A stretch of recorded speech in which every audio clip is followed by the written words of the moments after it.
All right, let's go over how to remove a background whenever you've got a bunch of little pieces everywhere. So for instance, this is a nest on a white background.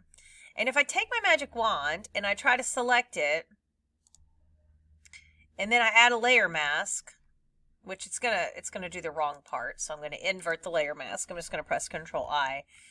You can see that it got rid of the white background, but this isn't a good solution. Because there's a lot of little white pieces on the inside that we didn't get. So I'm going to delete it. You could increase the tolerance, which is going to help a little bit with that outside edge. So let me go ahead and invert this before I add the layer mask. But see, it's still awful. Okay, so two ways to go about this. One, you can change how the magic wand acts. What I mean by that is the magic wand by default only uses contiguous pixels right here. Contiguous means like touching, next to. So contiguous means it can get all the white out here, but it can't get the pieces that are in between stuff because they're not touching the big white parts on the outside.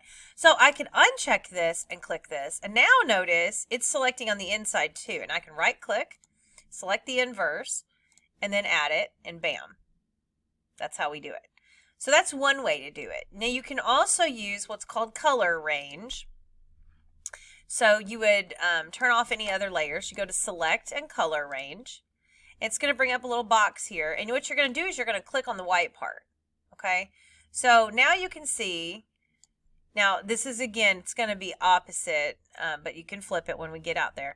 You can see that it's not really getting everything, right? And you can adjust the fuzziness, but that's going to make like parts of it see-through. So you have to be careful.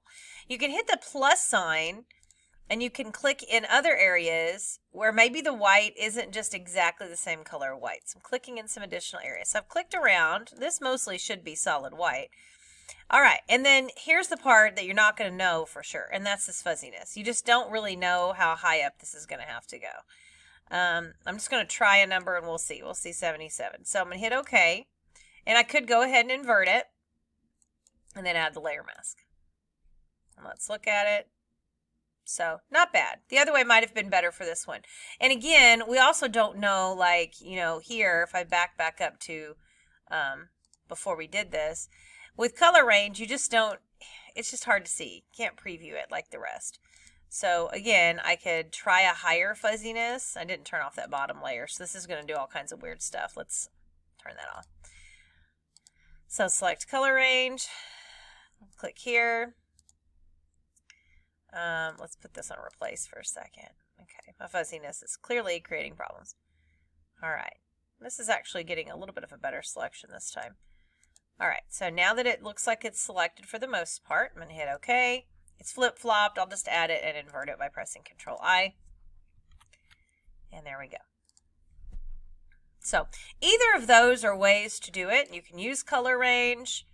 You can use the magic wand and uncheck contiguous pixels. But just remember, most of the time when you use the magic wand, you don't want to do that. Because, you know, if I've got an image, let's see, let me open and play something that's maybe got some white in it or something. Like, let's say this Blue's Clues logo here. You know, if I have this checked on here, so I don't have it checked right now, and I'm going to invert it. You know, this also knocked out the inside part of this. So if I didn't want to knock out that inside part of that, then that contiguous messed me up, right? So we'll back up again. If I check contiguous, so now it will only take the parts that are touching, and I click out here, and then I invert it. Now, again, this one is going to not be exactly what I'm looking for, but there you go. Now I keep that white part on the inside, because that inside part's not touching that outside part. And on this one, this isn't a great example, because this also got in there into that gray area because this tolerance was turned up so high. So like I would want to turn this down there. That's better. And then we can invert it and add the mask. There we go. So it depends on what you're doing. You got to think, do I need contiguous or not contiguous, or do I just want to go with color range? Color range is a little easier if it's not a perfectly solid background, like a picture on a green screen. Sometimes it's a little easier with the color range one to do that. So that's just a review for those of you who are struggling a little bit with getting in between the lines.